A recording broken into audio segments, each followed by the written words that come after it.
Hi, ಎಲ್ಲರಿಗೂ ನಮಸ್ಕಾರ. ನೀವೇನ ಈ ಒಂದು ಬ್ಯಾಕ್ವರ್ಡ್ ಕ್ಲಾಸ್ ವೆಲ್ಫೇರ್ ಆಫೀಸರ್ ಈ ಒಂದು ಎಕ್ಸಾಮ್ಗೆ ಪ್ರಿಪೇರ್ ಆಗ್ತಿದ್ದೀರಾ ಅಂತ ಅಂದು ನಿಮಗೆ ಒಂದು ಸಾಲಿಡ್ ನೋಟ್ಸ್ ಬೇಕು. ಓಕೆ, ಒಂದು ಕನ್ಸಾಲ್ಟೇಟ್ ನೋಟ್ಸ್ ಬೇಕು. ಅದೇ ಥರ ನಿಮಗೆ ಎವ್ಯಾಲ್ಯೂಯೇಷನ್ ಮಾಡ್ಕೊಳ್ಳೋಕ್ಕೋಸ್ಕರ ನೀವು ಎಷ್ಟುವರೆಗೂ ಪ್ರಿಪೇರ್ ಆಗಿದ್ದೀರಾ ಅಂತ ಎವ್ಯಾಲ್ಯೂಯೇಷನ್ ಮಾಡಿಸ್ಕೊಳ್ಳೋಕ್ಕೋಸ್ಕರ ಒಂದು ಟೆಸ್ಟ್ ಸೀರೀಸ್ ಬೇಕು ಅಂತ ಅಂದರೆ you made a right choice by clicking this video. Welcome to Spartans academy. ನಾವು ಈ ಒಂದು ವಿಡಿಯೋದಲ್ಲಿ ಏನು ಎಕ್ಸ್ಪ್ಲೈನ್ ಮಾಡ್ತೀವಿ ಅಂದರೆ ನಿಮಗೆ ಯಾವ ಥರ ಒಂದು ಕನ್ಸಾಲ್ಟೇಟ್ ನೋಟ್ಸ್ ಕೊಡ್ತೀವಿ ಅಂತ. ನಿಮ್ಗೆ ಏನಂದರೆ ಈ ಕನ್ನಡದಲ್ಲಿ ಕನ್ನಡ ಮತ್ತು ಇಂಗ್ಲೀಷಲ್ಲಿ ಎರಡರಲ್ಲೂ ನಿಮಗೆ ಈ ಕನ್ನಡ ಮತ್ತು ಇಂಗ್ಲೀಷಲ್ಲಿ ಎರಡರಲ್ಲೂ ಏನಂದರೆ ನಿಮಗೆ ಬೋತ್ ಟೆಸ್ಟ್ ಸೀರೀಸ್ ಪ್ರೊವೈಡ್ ಮಾಡ್ತೀವಿ. ಅದೇ ಥರ ನಿಮಗೆ ಮೆಟೀರಿಯಲ್ಸ್ ಅಂದರೆ ಏನು ನೋಟ್ಸು ಚಾಪ್ಟರ್ ವೈಸ್ ನಿಮ್ಮ 15 ಚಾಪ್ಟರ್ ಏನು ಮೆನ್ಷನ್ ಮಾಡಿದರೋ ಆ 15 ಚಾಪ್ಟರ್ಗೆ ನಿಮಗೆ ಇಂಡಿವಿಜುವಲ್ ಚಾಪ್ಟರ್ಗೆ ನೋಟ್ಸ್ ಅವು ಕೂಡ ಪ್ರೊವೈಡ್ ಮಾಡ್ತೀವಿ.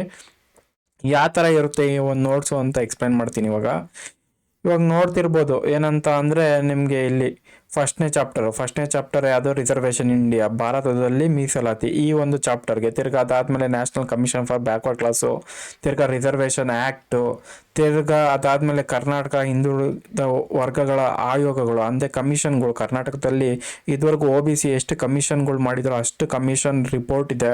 ತಿರ್ಗದಾದಮೇಲೆ EWS ಕೋಟಾಕ್ ರಿಸರ್ವೇಷನು, 1995 ಆ್ಯಕ್ಟು, ತಿರ್ಗದಾದಮೇಲೆ 1992 ರೂಲ್ಸ್ ಬಗ್ಗೆ, ಕ್ರೀಮಿ ಲೇಯರ್ ಬಗ್ಗೆ, ಬ್ಯಾಕ್ವರ್ಡ್ ಕ್ಲಾಸ್ ವೆಲ್ಫೇರ್ ಡಿಪಾರ್ಟ್ಮೆಂಟ್ ಬಗ್ಗೆ ನೋಡ್ತಿದೆ. ಅದಾದಮೇಲೆ ನಿಮಗೆ ಡೆವಲಪ್ಮೆಂಟ್ ಕಾರ್ಪೊರೇಷನ್ಸ್ ಏನಿದೆಯೋ ಅದ್ರ ಮೇಲೆ ನೋಡ್ತಿದೆ. 10th, 11th, 13th ಇದಿಷ್ಟು ಚಾಪ್ಟರ್ ಸೇರಿ ನಿಮಗೆ 70 ಪೇಜಸ್ ನೋಡ್ಸಿದೆ. ತಿರ್ಗದಾದಮೇಲೆ ನಿಮಗೆ ವೇರಿಯಸ್ ಸ್ಕೀಮ್ಸ್, ನಿಮಗೆ ವೆಲ್ಫೇರ್ ಡಿಪಾರ್ಟ್ಮೆಂಟ್ ಯಾವ್ಯಾವ ಸ್ಕೀಮ್ ಕೊಡ್ತಾರೋ ಅದ್ರ ಮೇಲೆ ಸ್ಕೀಮ್ಸು, ತಿರ್ಗಾ ಟ್ರೈನಿಂಗ್ ಪ್ರೋಗ್ರಾಮ್ಸು, ತಿರ್ಗಾ ಹಾಸ್ಟೆಲ್ಸ್ ಮೇಲೆ ನೋಡಿ. ಎಲ್ಲ ಕನ್ಸಾಲಿಡೇಟೆಡ್ ಮೆಟೀರಿಯಲ್ಸು ಕನ್ನಡದಲ್ಲೂ ಅವೈಲಬಲ್ ಇದೆ, ಇಂಗ್ಲೀಷಲ್ಲೂ ಅವೈಲಬಲ್ ಇದೆ. ಅದೇ ಥರ ನಿಮಗೆ ಕ್ಲಾಸಸ್ ಕೂಡ ಈಗಾಗಲೇ ನಮ್ಮ ಯೂಟ್ಯೂಬ್ ಚಾನಲಲ್ಲಿ ಸ್ಪಾರ್ಟನ್ಸ್ ಅಕಾಡೆಮಿ ಈ ಒಂದು ಯೂಟ್ಯೂಬ್ ಚಾನಲಲ್ಲಿ ನೀವು ಹೋಗಿ ಈ ಒಂದು ಡೆಮೋ ಕ್ಲಾಸಸ್ ಅಪ್ಲೋಡ್ ಆಗಿದೆ. ಆ ಕ್ಲಾಸ್ ನೋಡಿ ನೀವು ಅದು ನಿಮಗೆ ಅರ್ಥ ಆಗ್ತಿದೆ ಎಲ್ಲ ಕ್ಲೀನಾಗಿ ಕಾನ್ಸೆಪ್ಟು ಅಂತ ಅಂದರೆ ನೀವು ಬೇಕಾದರೆ ಈ ಒಂದು ಕೋರ್ಸ್ಗೆ ನೀವು ಎನ್ರೋಲ್ ಆಗ್ಬೋದು. ನೋಟ್ಸು ಕನ್ನಡದಲ್ಲೂ ಅವೈಲಬಲ್ ಇದೆ. ನೀವು ಆ ವಿಡಿಯೋದಲ್ಲಿ ಏನು ಇಂಗ್ಲೀಷಲ್ಲಿ ನೋಟ್ಸ್ ನೋಡ್ತೀರೋ ಅದೇ ನೋಟ್ಸು ನಿಮಗೆ ಇಂಗ್ಲೀಷಲ್ಲಿ ಪ್ರೊವೈಡ್ ಮಾಡೋದು. ತಿರ್ಗಾ ಅದೇ ಥರ ನಿಮ್ಗೆ ಏನಂತ ಅಂದರೆ ಟೆಸ್ಟ್ ಸೀರೀಸ್ ಈಗಾಗಲೇ ನೋಡ್ಬೋದು. ಎಷ್ಟು ಟೆಸ್ಟ್ ಆಗಿದೆ? 10 test, question paper, explanation paper ಎರಡು ಕೊಟ್ಟಿದ್ದೀವಿ. ಕನ್ನಡದಲ್ಲಿ ಈಗ 6 ಟೆಸ್ಟ್ವರೆಗೂ ಬಂದಿದ್ದೀವಿ. 6th test. ಓಕೆ, 6 ಟೆಸ್ಟ್ ಒಳಗೆ ಬೈ 25th, ಯಾವಾಗ 25th ಆಗಸ್ಟ್ ಒಳಗೆ ನಿಮಗೆ ಫುಲ್ಲು ಸಂಪೂರ್ಣವಾಗಿ ಏನು 15 ಅಂದರೆ ಟೆಸ್ಟ್ ಸೀರೀಸ್. ಇವಾಗ ಟೆಸ್ಟ್ ಸೀರೀಸ್ ಬಗ್ಗೆ ಹೇಳ್ತಿದ್ವಲ್ಲ, ಈ ಟೆಸ್ಟ್ ಸೀರೀಸು ನಿಮಗೆ ಯಾವ ಥರ ಇರುತ್ತೆ ಅಂದರೆ ನಿಮಗೆ 15 ಓಕೆ ಸೆಕ್ಷನಲ್ ಟೆಸ್ಟ್ ಅಂದರೆ ನಿಮಗೆ 15 ಚಾಪ್ಟರ್ ಇದೆ. 15 ಚಾಪ್ಟರ್ಗೂ ನಿಮಗೆ ಒಂದೊಂದು ಚಾಪ್ಟರ್ಗೆ ಒಂದೊಂದು ಟೆಸ್ಟು, ಪ್ರತಿ ಚಾಪ್ಟರ್ಲು 50 MCQ ಇರುತ್ತೆ. ಬಟ್ ನೀವು ಇಲ್ಲಿ ಲಾಸ್ಟಲ್ಲಿ ನೋಡಿದ್ರಲ್ಲ ಈ ಒಂದು 11th, 12th, 13th ಯಾವುದು ಅಂತ ಅಂದರೆ ಈ ಒಂದು ಡೆವಲಪ್ಮೆಂಟ್ ಕಾರ್ಪೊರೇಷನ್ಸ್ ಇದೆಯಲ್ಲ, ಇದರಿಂದನೇ ಆಲ್ಮೋಸ್ಟ್ 3 ಟೆಸ್ಟು, 11th ಮೇಲೆ ಒಂದು ಟೆಸ್ಟು, 10th ಮೇಲೆ ಒಂದು ಟೆಸ್ಟು, 11th, 13th ಈ 3 ಚಾಪ್ಟರ್ ಮೇಲೆ ನಿಮಗೆ 3 ಟೆಸ್ಟ್ ಮಾಡ್ತೀವಿ ಸೆಕ್ಷನಲ್ಲು. ಪ್ರತಿ ಚಾಪ್ಟರ್ ಮೇಲೆ 50 ಕ್ವಶನ್. ಇಲ್ಲಿಗೆ 150 MCQ ಆಗಿದೆ. ಇದ್ರ ಜೊತೆಗೆ ಇನ್ನೂ ಒಂದು 90+ MCQ ಈ ಒಂದು ಚಾಪ್ಟರ್ ಮೇಲೆ ಪ್ರೊವೈಡ್ ಮಾಡ್ತೀವಿ. ಅಲ್ಲೇ ನೋಡ್ಬೋದು ನೀವು ಎಷ್ಟು MCQ ಆಯಿತು. ಇಲ್ಲಿ ಆಲ್ಮೋಸ್ಟ್ ನಿಮಗೆ 240 MCQ. ಇಲ್ಲಿ 50 ನಿಮಗೆ ಈ ಒಂದು ಸೆಕ್ಷನಲ್ಲಿ ಎಷ್ಟು ನೋಡಿ 450 MCQ ಬರುತ್ತೆ. ಅಷ್ಟರಿಂದ ನಿಮಗೆ ಬ್ಯಾಕ್ವರ್ಡ್ ಕ್ಲಾಸ್ 9th ಚಾಪ್ಟ್ರಿಂದ ನಿಮಗೆ 15th ಚಾಪ್ಟರ್ ಒಳಗೆ ಈ ಒಂದು ಚಾಪ್ಟ್ರಿಂದ ಈ ಒಂದು ಚಾಪ್ಟರ್ ಒಳಗೆ ನಿಮಗೆ 450 MCQ ಬರುತ್ತೆ. ಗೊತ್ತಾಗ್ತಿದೆಯಲ್ಲ? ಪ್ರತಿ ಒಂದು ಚಾಪ್ಟರ್ಗೂ ನಿಮಗೆ ಇಂಡಿವಿಜುವಲ್ ಸೆಕ್ಷನಲ್ ಟೆಸ್ಟ್ ಇರುತ್ತೆ. ಪ್ರತಿ ಟೆಸ್ಟ್ ಎಷ್ಟು ಮಾರ್ಕ್ಸ್ ಇರುತ್ತೆ? 50 ಮಾರ್ಕ್ಸ್ ಇರುತ್ತೆ. ತಿರ್ಗದಾದಮೇಲೆ ನಿಮಗೆ 3 ಫುಲ್ ಲೆಂತ್ ಟೆಸ್ಟ್ ಕೂಡ ಪ್ರೊವೈಡ್ ಮಾಡ್ತೀರಿ, revision test. Okay, 3 full length revision test. Just ನೀವು ಅದೇ ಒಂದು ಪ್ರೋಸೆಸಲ್ಲಿ ಇರಲಿ ಅಂತ ನಿಮ್ಮ ಎಕ್ಸಾಮ್ ಡೇಟ್ ಏನು ಕನ್ಫರ್ಮ್ ಆಗುತ್ತೋ ಆ ಒಂದು 15-20 ಡೇಸಲ್ಲಿ ಒಂದು ರಿವಿಷನ್ ಟೆಸ್ಟ್ನ ನಾವು ಪ್ಲ್ಯಾನ್ ಮಾಡಿ ನಿಮಗೆ ಮುಂಚೆನೇ ಅನೌನ್ಸ್ ಮಾಡ್ತೀವಿ. ಆ ಒಂದು ಡೇಟಲ್ಲಿ ನೀವು ರಿವಿಷನ್ ಟೆಸ್ಟ್ನ ತೊಗೊಬೋದು.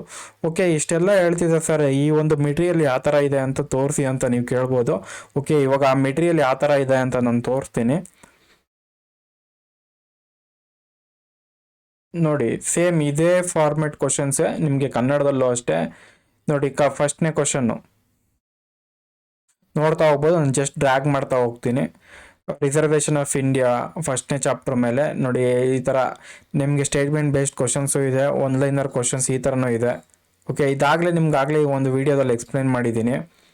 ತಿರ್ಗಿ ಅದೇ ಥರ ನಿಮಗೆ ಕನ್ನಡದಲ್ಲಿ ಚಾಪ್ಟರ್ 3 ಬಗ್ಗೆ ಎಕ್ಸ್ಪ್ಲೈನ್ ಮಾಡ್ತಿದ್ದೀನಿ. ಚಾಪ್ಟರ್ 3 ಯಾವುದು? ಚಾಪ್ಟರ್ 3 ನಿಮಗೆ 1990 ಕಾಯ್ದೆ ಆ್ಯಕ್ಟ್ ಇದೆಯಲ್ಲ, ಈ ಒಂದು ಆ್ಯಕ್ಟ್ ಮೇಲೆ ಫಸ್ಟ್ನೇ ಕ್ವಶನ್ ಬಂದು ಕ್ರೋನಾಲಜಿಕಲ್ ಆಗಿ ಆರ್ಡರ್ ಆಗಿ ಅರೇಂಜ್ ಮಾಡಿ ಕಮಿಷನ್ಗಳನ್ನ ಅಂತ. ಓಕೆ, ತಿರ್ಗ ಅದಾದಮೇಲೆ ನೆಕ್ಸ್ಟ್ ಕ್ವಶನ್ನು ಅಂದರೆ 33% ನಿಮ್ಗೆ ಎಲ್ಲಿ ಕೊಟ್ಟರು ರಿಸರ್ವೇಷನ್ನು? ನಿಮಗೆ ಪಂಚಾಯಿತಿಯಲ್ಲಿ ಕೊಟ್ಟಿದ್ದಾರೆ. ಯಾರಿಗೆ? OBC ಒಂದು ಕಮ್ಯುನಿಟಿಗೆ. ಈ ಒಂದು ಕಮ್ಯುನಿಟಿಗೆ OBC ಒಂದು ಕಮ್ಯುನಿಟಿಗೆ ಏನಂದರೆ 33% ರಿಸರ್ವೇಷನ್ ಕೊಟ್ಟಿದ್ದಾರೆ.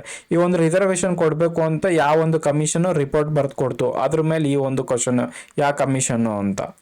ತಿರ್ಗಿ ಅದೇ ಥರ ನಿಮಗೆ ಮಿಲ್ಲರ್ ಕಮಿಷನ್ ಆಯ್ತಲ್ಲ, ಆ ಒಂದು ಮಿಲ್ಲರ್ ಕಮಿಷನ್ ಅಪಾಯಿಂಟ್ ಮಾಡಿದಾಗ ಯಾರು ಕರ್ನಾಟಕದ ಮಹಾರಾಜರು, ಯಾವ ಒಡೆಯರಿದ್ರು ಅಂತ.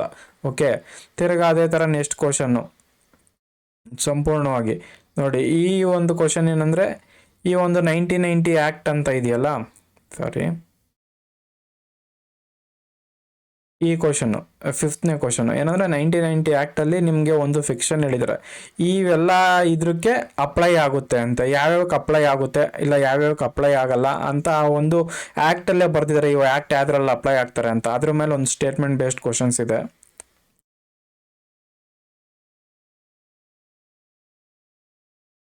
ನೋಡ್ತಾ ಹೋಗ್ಬೋದು ನೀವು ಕ್ವಶನ್ಸು. ಓಕೆ, ಈ ಒಂದು ಆ್ಯಕ್ಟ್ 1990 ಆ್ಯಕ್ಟ್ ಯಾವುದಕ್ಕೆ ಅನ್ವಯಿಸೋದಿಲ್ಲ ಅನ್ನೋದು ಒಂದು ಸ್ಟೇಟ್ಮೆಂಟ್ ಬೇಸ್ಡ್ ಕ್ವಶನ್ಸ್ ಇದೆ. ಓಕೆ, ಇದು ಟೆಸ್ಟ್ ಆಯಿತು. ಅಂದರೆ ಟೆಸ್ಟ್ ಸೇಮ್ ಇದೇ ಥರ ಕ್ವಶನ್ಸು ಕನ್ನಡದಲ್ಲಿ, ಇಂಗ್ಲೀಷಲ್ಲಿ ಅಕ್ರಾಸ್ ಎಷ್ಟು ಅಂತ ಅಂದರೆ ನಿಮಗೆ ಎಷ್ಟು ಟೆಸ್ಟ್ ಇರುತ್ತೆ ಅಂತ ಅಂದರೆ 15 ಚಾಪ್ಟರ್ಗೆ 15 ಸೆಕ್ಷನಲ್ ಟೆಸ್ಟ್ ಇರುತ್ತೆ. 15 ಸೆಕ್ಷನಲ್ ಟೆಸ್ಟು, ಪ್ರತಿ ಸೆಕ್ಷನಲ್ ಟೆಸ್ಟು 50 MCQ ಇರುತ್ತೆ. ಓಕೆ, ಬೋತ್ ಕನ್ನಡದಲ್ಲೂ ಇರುತ್ತೆ. ಓಕೆ, ತಿರ್ಗದಾದ್ಮೇಲೆ ನಿಮಗೆ ಇಂಗ್ಲೀಷಲ್ಲೂ ಇರುತ್ತೆ. ಅರ್ಥ ಆಗ್ತಿಲ್ಲ, ಕನ್ನಡದಲ್ಲೂ ಇರುತ್ತೆ, ಇಂಗ್ಲೀಷಲ್ಲೂ ಇರುತ್ತೆ. ತಿರ್ಗದಾದ್ಮೇಲೆ ನೆಕ್ಸ್ಟು ನೋಟ್ಸ್ ಯಾವ ಥರ ಇದೆ ಅಂತ ಅಂದ್ರಲ್ಲ, ನೋಟ್ಸ್ ಬಗ್ಗೆ ಇವಾಗ ಹೇಳ್ತೀನಿ.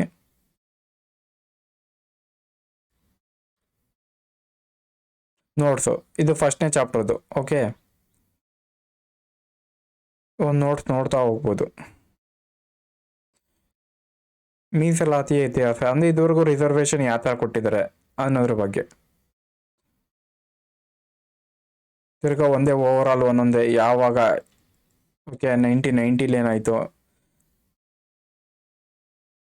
1990 ಏನಾಯಿತು, 1908 ಏನಾಯಿತು, 1909 ಏನಾಯಿತು, 1919 ಏನಾಯಿತು, 1929 ಏನಾಯಿತು, 1939 ಏನಾಯಿತು. ಓಕೆ, ಈ ಥರ ಒಂದು ಹಿಸ್ಟ್ರಿ ಇದೆ. ಅಂದರೆ ರಿಸರ್ವೇಷನ್ ಯಾವ ಥರ ಡೆವಲಪ್ ಆಯಿತು ಅನ್ನೋದ್ರ ಬಗ್ಗೆ ಇದೆ. ತಿರ್ಗಿ ಅದಾದಮೇಲೆ ನೆಕ್ಸ್ಟು ನಿಮಗೆ ಕೋರ್ಟಲ್ಲಿ ಏನು ಕೇಸ್ ನಡೆದಿದೆ, ಅದಾದಮೇಲೆ ಏನೇನು ಬದಲಾವಣೆ ನಡೆದಿದೆ ಅದ್ರ ಮೇಲೆ ಕಂಪ್ಲೀಟ್ ಆಗಿದೆ. ಓಕೆ, ರಿಸರ್ವೇಷನ್ ಮೇಲೆ ಒಂದು 20 ಪೇಜಸ್ ನೋಟ್ಸ್ ಇದೆ. ತಿರ್ಗಿ ಅದಾದಮೇಲೆ ಈ ಒಂದು ರಿಸರ್ವೇಷನ್ನು ಎಕ್ಸ್ಪ್ಲೇನ್ ಮಾಡಿರೋದು ಕ್ಲಾಸಲ್ಲಿ. ಈ ಒಂದು ವಿಡಿಯೋ ನೋಡಿದಾಗ ನಿಮಗೆ ಈ ಒಂದು ಕ್ಲಾಸ್ ಅರ್ಥ ಆಗುತ್ತೆ. ಅಂದರೆ ಇಂಗ್ಲೀಷಲ್ಲಿರೋದು ಇದೇನಂದರೆ ಜಸ್ಟ್ ಪಾಯಿಂಟ್ಸ್ ಇದೆ. ಓಕೆ, ಸೇಮ್ ಅಲ್ಲಿ ಏನು ನೋಡಿದ್ರೋ ಅದೇ ಸೇಮ್ ಯಾವ ಥರ ಹಿಸ್ಟ್ರಿ ಏನು ಅಂತ 1909 ಬಗ್ಗೆ ಐತೆ. ಓಕೆ, 1990, 1930, 1935 ಏನಾಯಿತು, 1951 ಕೇಸ್ಗಳು ಏನಾಯಿತು ಅಂತ. ಓಕೆ, ತಿರ್ಗಿ ಯಾವ್ಯಾವ ಆ್ಯಕ್ಟ್ ಇದು ಮಾಡಿದ್ರು, ಅಮೆಂಡ್ ಮಾಡಿದ್ರು. ತಿರ್ಗ ಮೊರಾರ್ಜಿ ದೇಸಾಯಿ, ತಿರ್ಗ ಮಂಡಲ್ ಕಮಿಷನ್ ಯಾವಾಗ ಆಯಿತು ಅಂತ, VP ಸಿಂಗು ಏನು ಇಂಪ್ಲಿಮೆಂಟ್ ಮಾಡಿದ್ರು. ತಿರ್ಗ ಇಂದಿರಾ ಸಾಹ್ನಿ ಕೇಸಲ್ಲಿ ಏನಾಯಿತು, PV ನರಸಿಂಹರಾವ್ ಏನು ಇಂಪ್ಲಿಮೆಂಟ್ EWS ಯಾವ ಥರ ತರಕ್ಕೆ ನೋಡಿದ್ರು, ಅದಾದಮೇಲೆ ಯಾವ ಥರ ಸ್ಟ್ರೈಕ್ ಮಾಡಿದ್ರು ಅಂತ. ತಿರ್ಗ 77th ಕಾನ್ಸ್ಟಿಟ್ಯೂಷನ್ ಅಮೆಂಡ್ಮೆಂಟಲ್ಲಿ ಏನಾಯಿತು. ತಿರ್ಗ EWS ಆದಮೇಲೆ ಈ ಜರ್ನೈಲ್ ಸಿಂಗ್ ಕೇಸು, EWS ಆದಮೇಲೆ ಈ ಜರ್ನೈಲ್ ಸಿಂಗ್ ಕೇಸಲ್ಲಿ ಏನಂತ ಬಂತು, ಲಾಸ್ಟಿಗೆ ಏನರ ಬಗ್ಗೆ ಹೇಳಿದ್ದಾರೆ ಅನ್ನೋದ್ರ ಬಗ್ಗೆ ಫುಲ್ ಕಂಪ್ಲೀಟಾಗಿ ಈ ಒಂದು ನೋಟ್ಸು ನೀವು ಕ್ಲಾಸ್ ನೋಡಿದಾಗೆ ಅರ್ಥ ಆಗೋದು. ಆ ಥರ ನೋಟ್ಸು ಇದೊಂದೇ hand written notes, just points ಇದೆ ಈ ನೋಟ್ಸಲ್ಲಿ. ಗೊತ್ತಾಯ್ತಲ್ಲ ಏನಂತ.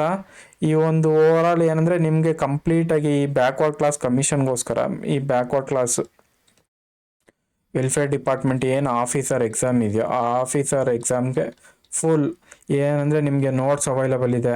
ನೋಟ್ಸ್ ಆದಮೇಲೆ ಟೆಸ್ಟ್ ಸೀರೀಸ್ ಅವೈಲೇಬಲ್ ಇದೆ. ನೋಟ್ಸಲ್ಲಿ ನೀವು ಓದ್ಕೊಂಡು ಚಾಪ್ಟರ್ ವೈಸ್ ಟೆಸ್ಟ್ ತೊಗೊಂಡು ನೀವೇನಂದರೆ ನೀವು ಕಾನ್ಫಿಡೆನ್ಸ್ನ ಬೂಸ್ಟ್ ಮಾಡ್ಕೊಬೋದು, ನಿಮ್ಮ ಆ್ಯಕ್ಯುರೇಸಿನ ಬೂಸ್ಟ್ ಮಾಡ್ಕೊಬೋದು. ಯಾವ ಥರ ಕ್ವಶನು ಅಟ್ಲೀಸ್ಟ್ ಏನಾಗಲಿಲ್ಲ ಅಂದರೂ ನೀವು ಕೆಲವು ಕ್ವಶನ್ಗೆ ತಪ್ಪು ಮಾಡ್ತೀರಾ, ಅಂದರೆ ರಾಂಗ್ ಆನ್ಸರ್ ಮಾಡ್ತೀರಾ. ಆ ರಾಂಗ್ ಆನ್ಸರ್ ಮಾಡಿರೋ ಕ್ವಶನು ನೀವು ಎಕ್ಸಾಮಲ್ಲಿ ಕಾಣ್ತು ಅಂದರೆ ಅಟ್ಲೀಸ್ಟ್ ಎಲಿಮಿನೇಷನ್ ಮಾಡೋಕ್ಕನೇ ಯೂಸ್ ಆಗುತ್ತೆ. ಓಕೆ, ಈ ಒಂದು ಕ್ವಶನ್ನ ನಾನು ರಾಂಗ್ ಆಗಿ ಮಾಡಿದ್ದೆ, ಇದಕ್ಕೆ ಆಪ್ಷನ್ ಇದು ಅನ್ನೋದು ಏನಾನ ನಿಮಗೆ ರಾಂಗ್, ನೀವು ತಪ್ಪು ಮಾಡಿದ್ರೂ ಪರವಾಗಿಲ್ಲ, ಕರೆಕ್ಟಾಗಿ ಎಕ್ಸಾಮಲ್ಲಿ ಏನಂದರೆ ಮಾಡ್ಬೋದು. ಇಲ್ಲಿ ಈ ಟೆಸ್ಟೆಲ್ಲ ಏನಂದರೆ ನೀವು ಎಷ್ಟು ಟ್ರೈಲ್ ಆ್ಯಂಡ್ ಎರರ್ ಥರ, ತಪ್ಪಾದರೂ ಓಕೆ, ಕರೆಕ್ಟ್ ಆದರೂ ಓಕೆ, ತಪ್ಪಾದರೆ ಕಲ್ತ್ಕೊತೀರ, ಕರೆಕ್ಟ್ ಆದರೆ ಓಕೆ, ನಿಮ್ಮ ಪರ್ಫೆಕ್ಷನ್ ನಿಮಗೆ ಕಾನ್ಫಿಡೆನ್ಸ್ ಬೂಸ್ಟ್ ಮಾಡುತ್ತೆ. ಈ ಥರ ಈ ಓವರಾಲ್ ಈ ನೋಟ್ಸು, ಈ ಟೆಸ್ಟ್ ಸೀರೀಸು ಎಲ್ಲ ಏನಂದರೆ ಓವರಾಲ್ ನಿಮ್ಮ ಒಂದು ಸ್ಕೋರ್ ಜಾಸ್ತಿ ಮಾಡ್ಕೊಳ್ಳೋಕ್ಕೋಸ್ಕರ ಈ ಎಲ್ಲ ಮೆಟೀರಿಯಲ್ಗಳು ರೆಡಿ ಮಾಡಿದ್ದೀವಿ. ಯಾರ್ಯಾರಿಗೆ ಬೇಕೋ ಈ ಒಂದು ಮೆಟೀರಿಯಲ್ನ ಅವರು ಈ ಒಂದು ನಂಬರ್ಗೆ, ಯಾವ ನಂಬರು ಅಂದರೆ 9148468505 9148468505 ಈ ಒಂದು ನಂಬರ್ಗೆ ಕಾಲ್ ಮಾಡಿ ನಿಮಗೆ ಈ ಮೆಟೀರಿಯಲ್ ಬೇಕು ಅಂತ ಅಂದರೆ ನೀವು ಎನ್ರೋಲ್ ಆಗ್ಬೋದು. ತಿರ್ಗಿ ಅದೇ ಥರ ನೀವು ಇದೇ ಫಸ್ಟ್ ಟೈಮ್ ನಮ್ಮ ಈ ಒಂದು ಯೂಟ್ಯೂಬ್ ಚಾನಲ್ ನೋಡ್ತಿದ್ರೆ ಪ್ಲೀಸ್ ಸಬ್ಸ್ಕ್ರೈಬ್ ಆಗಿ, ಲೈಕ್ ಮಾಡಿ, ಶೇರ್ ಮಾಡಿ. Okay, thank you.